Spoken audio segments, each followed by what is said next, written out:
applied for, where he didn't have to change the criteria of it so he could fill the role. Just a week or two after the old CEO was fired, Troy settles the civil case with clubs in New South Wales, and they also dropped their prosecution against him. So now he can suffer cancer without worrying about going to jail at least. They also dropped their charge against me and pay my legal costs in exchange for giving them total and utter retreat of. Anyway, I'm now considering my legal options against clubs because I do think that this was somewhat a malicious prosecution, to say the least, and a gross waste of court's time, not to mention their resources, and I don't think that that should ever be repeated again. So yeah, here's the story of how I avoided jail most recently.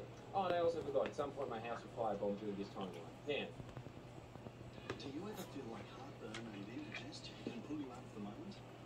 Try Gaviscon Dual Action. It works fast to neutralize stomach acid and form a protective barrier that blocks acid reflux. Live in the moment with Gaviscon Dual Action. And jazz. There is no substitute for a nozzle crowd pleaser.